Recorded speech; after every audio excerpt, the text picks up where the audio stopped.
imong task force. Sila yung namalit na wala na tingnan to na ay na amin nakitaan diha sa Department of Health. Mobit ito itong itang-tang na ako dahil basig diya. Pero sa uban, so I stand by taya ko yung reputasyon ko as president sa lahat. Walang kalukuhan nga nahitabo. Muna nga, kamong mga taga-Cebuano, ay lang mo kasugo na ako. Prangka lang ta. Kaya naman prangka lang. Kumana man ko sa inyo. Pag-abot na ako sa inyo, prangkahan ta mag-usap. Gaya mo guloy. Ayaw ko ba sasabihin sa iyo, pwede pong, kanina kayo pong, sa mga sulti ba na ako. Dili manggunda karon lang. This is not the first time. This is not the first national emergency na ang Cebuano is parang pandali hinay kayo mga higman hinay mulihok pa mag-yaw-yaw ka kay Cebuano subirbio mo gini ako ikasulti sa mga tanan na anas na balay hipos na kamo sa Cebu karting motor ninyo dias talisay so report sa ako military murag palingki mo kada adlaw ipatusuri-suri so muna na itabo ron niya gusto ninyo nga pag mo mayor ni boto mampud minimo ibaw ko dako og daog sa pero ay ninyo og apilig politika kay giingnan na mo ana ang sakit you were forewarned in advance that there was this very dangerous microbe called COVID-19. We were given the proper advice by the World Health Organization. Some provinces followed some. Ang kamo na noon, kasige na magsuri, sige. Naibaw ko. Wala ko magawa. I'm not trying to hindi ako nagmahay ba. Hindi magsisisi sa inyo. Dili na. It's not part of our program na magsisita. Fiction of tao. Pero mo ginahita mo.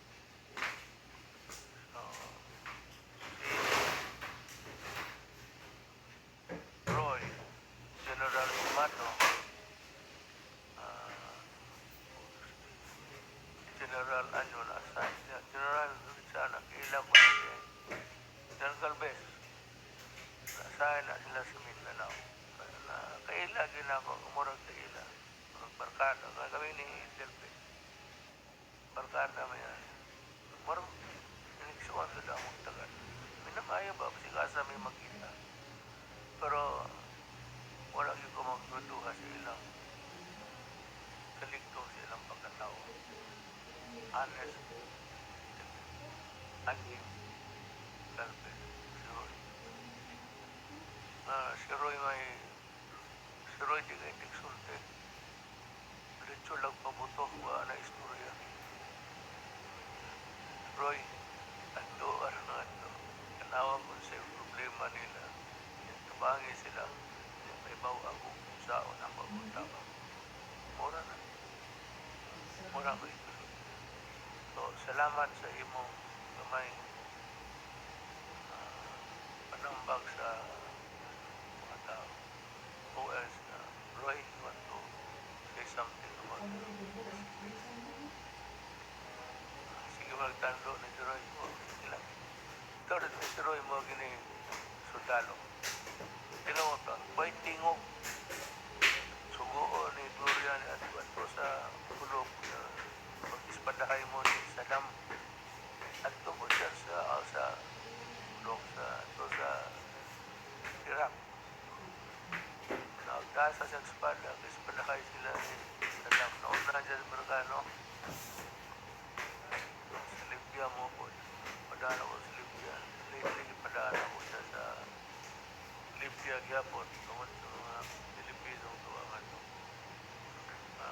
satisfied. Nandun pa ba yung, is it wrong for me to ask? Nandun pa tong truck, akong parko dito? Ano ba parking? Yung frigate na sabi ko, iparking mo muna dyan sa ano.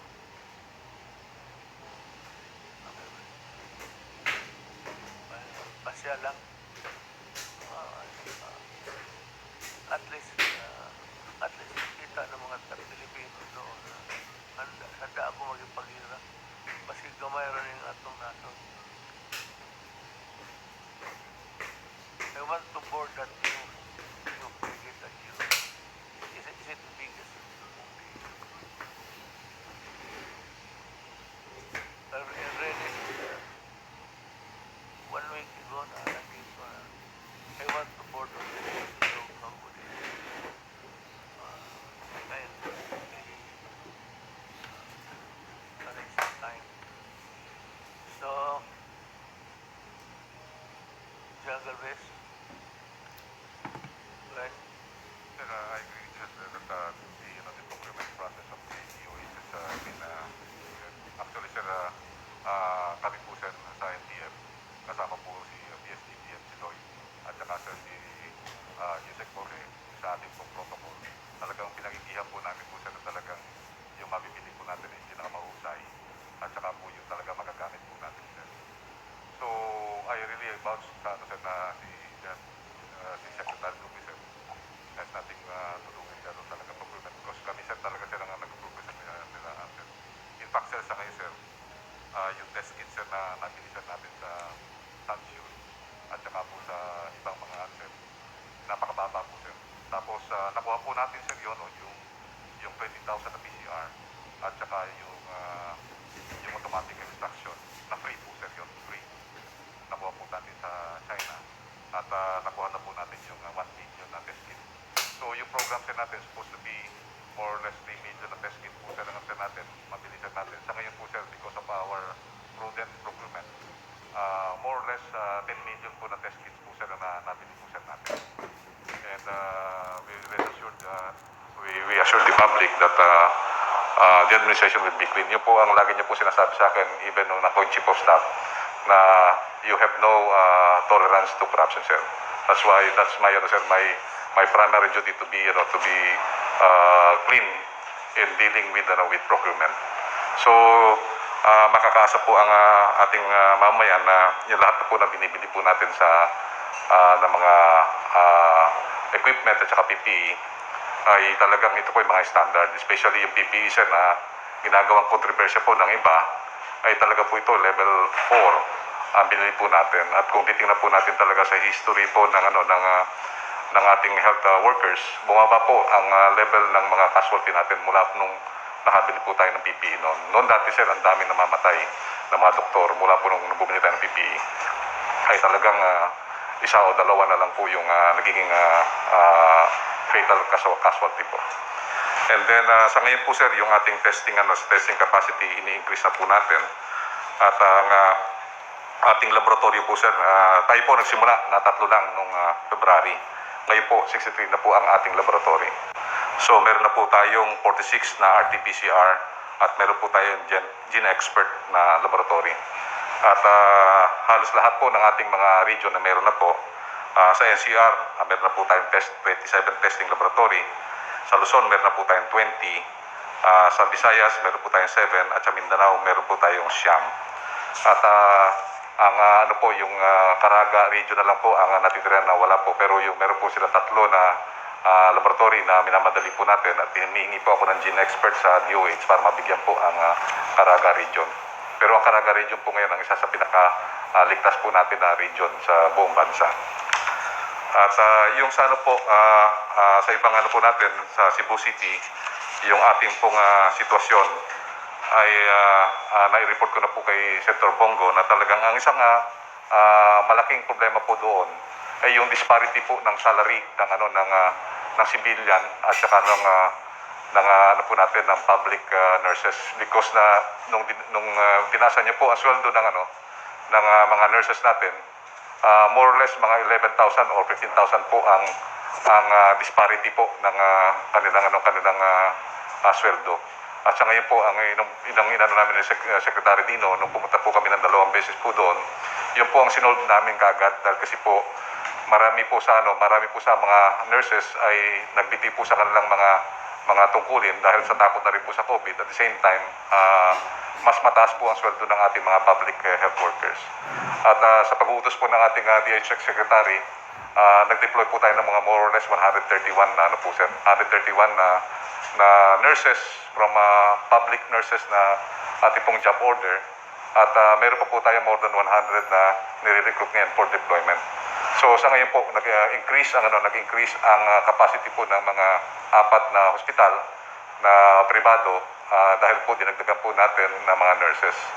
At kami po ay talagang tutulong po kay John Simato. In fact, tomorrow po sir, full force po kami sir. Pupunta po kami ni Secretary Duque, Secretary si SND, Secretary Lorenzana, Secretary Anyo. Kami po ay lilipad po sa Cebu at titipunin po namin ang regional RITF para po tulungan po namin si General Simato po. Actually, aktor, may dalhin ninyo. Opo sir, dadalhin po namin sir para po talagang full support po ang IITF po sa lahat po sir. So yun po ang gagawin po namin para at least ma-orient po na mabuti at talagang susuportahan po namin ang aming mahal na secretary sir. And then also po sir, sa ngayon sir may mga increasing severe critical cases pa rin that greatly affected yung capacity ng Cebu City. But I believe nag-uusap naman po sir kami ni Sec Dino at saka po ni Sec Rebella, and they're doing their best na kailangan lang po talaga na ma-orchestrate po lahat yung po natin. And then also, we really support the designation of General Simato po sir. Siya po yung West Mingcom Commander ko po sir, nang ako po ay Batalyon Commander sa Basilang. Siya po ang nag-uutos sa akin sir na hulihin po yung mga busaya. So, kilala ko po namin siya, magaling po sir talaga sir. Sabihin ko ito sa mga tao. Wala ako, with due respect to the Ombudsman, the Honorable Martires, iniimbestiga pa niya. Pero kung ako lang ang tanongin, kung ako ang imbestigahin niya, di mapunta talaga sabihin ko na I believed in the honesty and integrity of my people. Except for the minor doon sa yung nagpiprepare ng specification. Galing yan doon sa health. Dito, implementation lang. Magbayad lang. Kaya pinili ko yung tao na magbayad. Diba sinabi ko sa inyo na itong pera na ito, sagrado ito. Even Congress gave me the money. Sabi ko na huwag ninyong lukuhin itong pera nyo. So yan ang masabi ko. Malinis itong mga tao ko dito. And I still believe in them. But anyway, yun ang sitwasyon. Gusto ko lang malaman ng tao na itong sa gobyerno na ito, sakripisyo ito. I'm just appealing to their sense of patriotism and their love for their country. Yun lang sabi ko, tulungan ninyo ako dito. May report ka ba? Yes, go ahead. General Lorenzana. Good evening, Mr. President. Magandang gabi po sa inyo ating mga kababayan. Gusto ko lang pong mag-ulat sa inyo, Mr. President, sa ating yung isa nating ginagawang trabaho dito na medyo masalimuot. Ito po yung pagpapauwi ng mga OFWs sa kanilang mga probinsya. Sa ngayon po ay 56,000 na yung nating napauwi ng mga OFWs sa mga probinsya. Pero ang sabi ni Secretary Bello, mayroon pang 40,000 na darating. Itong darating na 2 buwan. Okay na po yung ating naiulat ko na rin last time na okay na yung ating mga sistema para mapabilis silang makauwi sa kanilang mga probinsya. Isa pong umuwi na rin dito ay yung mga kabayan natin na naipit sa ibang lugar na gusto nang umuwi rito. Yung stranded. Stranded po sa ibang bansa. Ibang bansa na gusto umuwi rito. Unti-unti na po sila umuwi. Karamihan dito ay galing sa United States. Meron ding isang aeroplano na nanggaling sa Indonesia na gustong bumalik dito. Ito po ay inaasikaso namin sa airport at saka sa seaport kung may dumarating na mga OFWs. Ang pangalawa po ay yung mga kabayan nating namatay sa Saudi Arabia. Ang sabi po ni Secretary Bello ay meron tayong 280. Hindi po ito COVID-related, sabi niya. At ang usapan namin kanina ay mag-arkila siya ng cargo plane, aeroplanong pang-cargo para maiuwi siya dito at makauwi naman sa kanyang pamilya. Ang pangatlo po ay yung mga locally stranded individuals. Hindi po may paliwanag na kadahilanan, ito ay mga nagpuntahan sa airport. Pero wala naman silang sasakyan, kaya ang ginawa po natin ay dinala natin sila sa Villamor Air Base at saka sa Port Bonifacio. At doon sila ngayon naghihintay ng kanilang masakyan papunta ng probinsya. Ang problema po rito ay wala tayong makuhang sasakyan kasi nga wala namang ahensya na sasagot ng mga pamasahe nito. Ang pinagtitiyagaan po natin ay yung ating Air Force planes at saka yung mga barko ng Philippine Navy. Meron po yatang mga 40,000 dito sa Metro Manila na mga locally stranded individuals. Karamihan po ito, Mr. President, ay meron silang mga ticket sa airlines. So, ihintay po natin na magbukas yung mga paliparan sa probinsya para makapagpalipad na itong ating mga airlines para maiuwi itong mga locally stranded individuals. Kung ko lang po, pakiusap natin sa mga locally stranded individuals ay huwag po kayo magpunta sa airport kung wala kayong siguradong masakyan. Dahil magkakahirap-hirap po ang ating buhay doon. Wala naman kayong matirhan sa airport at pati pagkain ay sinasagot na ng Philippine Army at saka Philippine Air Force at sila ay nahihirapan din. So pakiusap lang po, huwag kayong magpunta doon kung wala kayong siguradong masakyan. Yun lang po, Mr. President. Thank you. Wala na ba? Sir, Yes. Roy. Mr. President, good evening. I fully accept your challenge you gave for Cebu, Mr. President. Just like the orders you gave to me before to go to Boracay, and we changed the successful image of Boracay into what it is now. Then you... Manila Bay. Manila Bay mo. Malinis na. Sir, Manila Bay. and you ordered me to clean the waters of Manila Bay to implement the order of mandamus of the Supreme Court, and within the year, Mr. President, Nag-report, may I interrupt you? Nag-report ka na doon sa Supreme Court? Compliance mo sa mandamos nila? yes, sir. Yes, Mr. President. Yung dalawang ko kasi sa Supreme Court, the first is the mandamus, Mr. President. This is a continuing mandamus, and we expect to make the initial compliance to the Supreme Court this year, because we expect that the Manila Bay will be compliant in a portion of the Baywalk area towards the Pasig River and the Parañaque River. This is what we can probably finish this year, Mr. President, and probably next year towards Bulacan.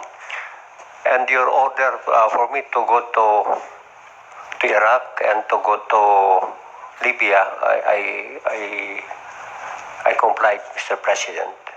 Now, this one, going to Cebu, when the Senator Bong talked to me, and I said, this is really an honor for me because probably this is fate or destiny, Mr. President, to be doing things to save the lives of some people in Cebu at this time of pandemic. This only happened in 100 years. And I was looking at the statistics of last pandemic in 1918, wherein it was a worldwide similar to this what we are experiencing now. And there were about 50 million who died.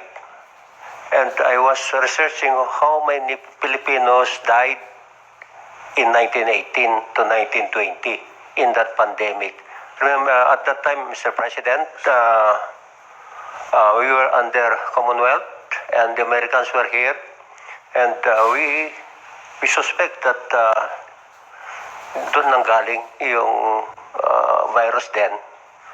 So we suffered also casualties in that year. Through the researchers coming from some Filipinos, there were about 50,000 to 75,000 Filipinos died at that time.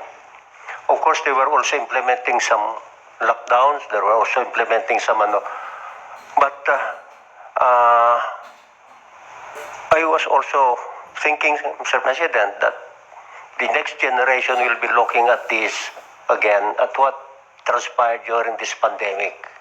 And the approaches that we are doing now will be again probably reviewed by the next generation, whether we did it right or we did. So it will be dependent on the future of the effect of what we are doing now. And I'm very certain, Mr. President, that we will be able, comparing those casualties, what happened 100 years ago compared to us now. Well, in the last 4 months, ating casualties only about 1,000 something, 1,100. Then if you project that for 2 years, it will only be about 4,000, 5,000 if we project this probably. So these are the things that will be very, probably this will be reviewed by the next generation what we are doing now. So thank you, Mr. President, for giving me opportunity to Cebu. I will do my best, Mr. President. Well, anyway, let's have we give the floor now to... Magandang gabi po, Mr. President. Una-una po ay ang ating lahat ng local government units, pangunguna ng ating mga governors, mayors, barangay captains ay naka-align po sa ating national government at sumusunod sa IATF national guidelines. Kaya nga po makita po natin na maganda yung ating pag-manage nitong COVID crisis na ito. Pero sa pag-utos po ninyo ay meron pa rin tayong mga hinabol ng mga local government officials na sumuway at lalo na sa pagdidistribute ng SAP na hindi lang sumuway kundi ang iba ay nakinabang pa. Dalawa po ito, criminal cases at saka admin cases. So i-update ko lang po kayo. Ang criminal cases po ay na-handle ng ating CIDG. Mula po sa 496 complainants, meron po tayong 728 suspects. Pagkatapos po ng investigation ay tumataas pa ito, nakapag-develop tayo ng 264 cases. 157 cases po ay naipile na sa mga piskalya, 61 po ay still under investigation. So tuloy-tuloy po ito at dito po sa admin cases naman po ay 153 barangay captains, 5 sangguniang ng barangay ay naimbestigahan at ang 20 barangay captain dito sa NCR panimula po ay naipile na natin sa Office of the Ombudsman. So ito po ang mga ito ay pananagutin natin at patuloy pang pag-iimbestiga sa ibang dumarating mga complaint. Dito naman po sa ating distribution ng Social Amelioration Program, sa pangalawang tranche po, sa ating partnership na pinangunahan po ng DSWD, mula pa po June 11 ay nakapagsimula na ng pagbibigay ng second tranche. Inuna po ang ating mga 4-piece beneficiaries. Ito ay 1,335,711 families. Noong June 15 naman po ay nagsimula na sa pag-distribute ng second tranche sa Cordillera Administrative Region, kasama po ang Region 1 at nagsimula na ang Region 3. Ngayon pong June 22, today, nagsimula na po tayo full blast sa lahat ng region, kasama na yung National Capital Region, pati na rin yung pagbibigay sa mga hindi nabigyan ng unang tranche na umaabot sa 5 milyon. Pero sa pag-validate po natin ay umaabot lang ito ng around 4.2 million. As of June 19 po ay 6.7 billion na po ang naipamigay ng DSWD. And we expect po na within this week ay matatapos po natin itong lahat. Sa Cebu naman po, kung saan ang ating concentration, dinagdagan na po natin ang ating kapulisan doon sa pag-i-implement ng ECQ. At mula po noong June 15, 1,363 violators po ang na-apprehend. Ito yung mga hindi nagsusuot ng maskara, ito po yung mga sumusuway sa mga physical distancing at kung ano pa po. Ang ating effort po dito ay matulungan ang Cebu City LGU para po maiwalay natin yung mga positive dito at mailagay talaga sa mga tunay na mga COVID isolation facilities. Sa dako naman po ng contact tracing, meron po tayong 3,440 teams. Ito po ay binubuo ng 52,794 members.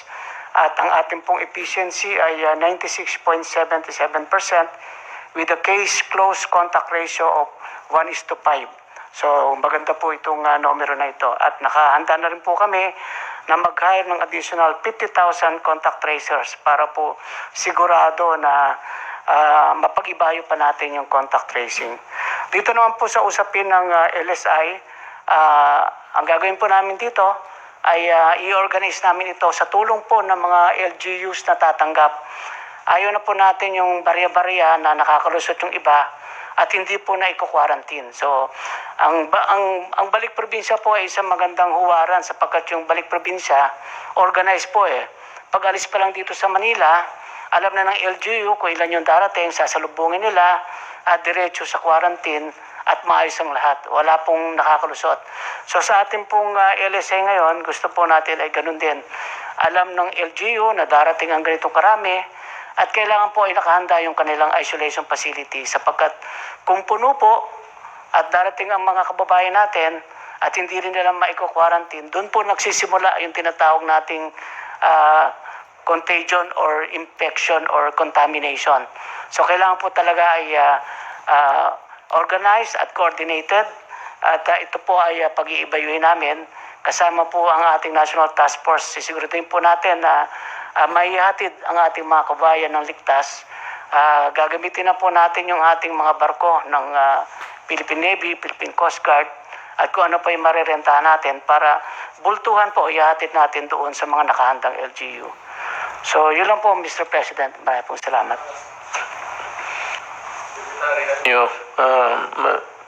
Talking of kaibigan natin si Chavit Singson, nagmamagandang loob yung tao is offering 400 buses at the disposal of the task force yan.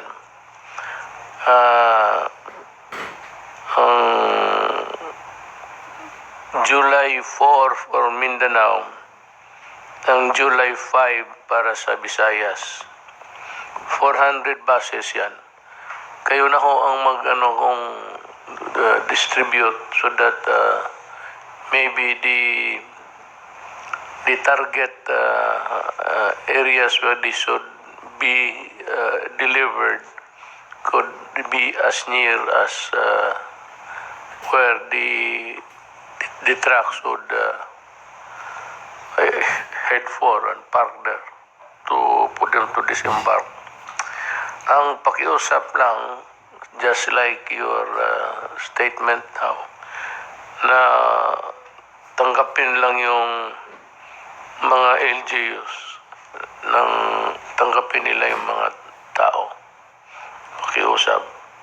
Pero actually, huwag mo sabihin, maaway lang. They cannot refuse to live in Filipino. Puta na, patay ka dyan. Cannot do that. Deny the Filipino to go home. Mahirap yan.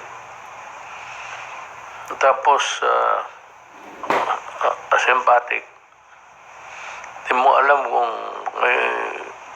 so, you don't even know if he's contaminated or not. If he's not, then you still refuse him. Tapos magkaroon ng examen, wala.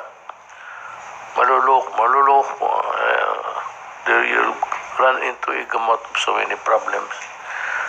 Pag-usapan lang sila na tanggapin nila total, wala na rin tayong magawa, Pilipino eh. Even if they are actually contaminated, if they want to be, to go home, maybe to get well or to die there, hindi mo ma-deny sa Pilipino yan. So, ano pa ba bong? Wala na. Fidel, is there something? Wala na. How about Secretary Roque? You have to make some clarifications. Yes, sir. Para po malaman po ng taong bayan, nakarating na ba po sa lamesa niyo yung anti-terror bill? May sinabi po kayo bago tayo mag-record sa ulat ninyo sa bayan? My legal is still reviewing it. May legal team sa Malacanang. Hindi ko pa natanggap. I had it reviewed. It's always automatic. Pag naan sa akin, I endorse it to legal. Without even reading it, actually, if you really want to know. It's legal who will return it to me with the recommendation whether I will approve it or not.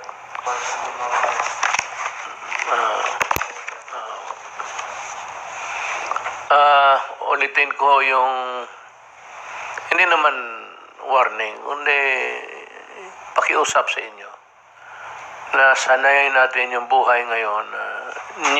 Bago na talaga ang pamumuhay, ang diskarte, maglakad, paggalaw, social distancing, hugas kamay, mask, tapos kung maaari, limit mo yung labas mo. Kasi ang COVID nandyan, ready to cling to your body. Pasok yan sa bunganga, ilong, mata. Pero yung iba, hugas nga, maski anong sabon. Ulitin ko yung anong pinaka-effective talaga. Yung pagkatapos mahugas nga, sabi ko. Diba sabi ko nung previous program? Pag hugas mo, malaman mo effective kasi ang mga kamay mo mamumuti. Sabihin, pare, ang lakas ng bisa ng nakuha mo talaga. Para ka ng puting tela. So, hindi ka nang nagkamali, naggamit ng bahala, kung anong gusto ninyo. Hugas kamay. Kababayan ko, alam mo, mahal ko kayong lahat. Dino-joke ko lang, dinadaan ko lang sa joke kasi wala tayong magawa eh. Ilang beses na dito yung warning, nakakainis na. But really, the danger is there. It's up to you to decide. Pag tinamaan ka, sorry. Wala tayo. Yung mga taga Cebu, gano'n rin. Bakit marami? Because you were too confident and too complacent about it. Parang binaliwala ninyo. Ayan, dumating. So, yung task force, pati yung bagong action cabinet officer, si Jesse Mato ang sasama, magtingin sila sa sitwasyon. At maiwan si Jesse Mato kung anong magawa niya. As I said, you can fly in the morning, be back in the afternoon. You can use any government asset, aeroplano. At saka magandang idea yung barko. Tandahan lang, komportable sila. Hindi kagaya ng truck na, lala mo sa tiyan mo, kailangan mo na mag-relieve, pigilan mo pa yung ihi mo. Itong barko, tsaka mabilis na yan ngayon. Maganda yan. That's a very good idea. I appreciate it. Okay, yun ho ang achievement. Yun ho ang gawa namin. Ang ginawa namin during the past few days. Thank you for listening to us.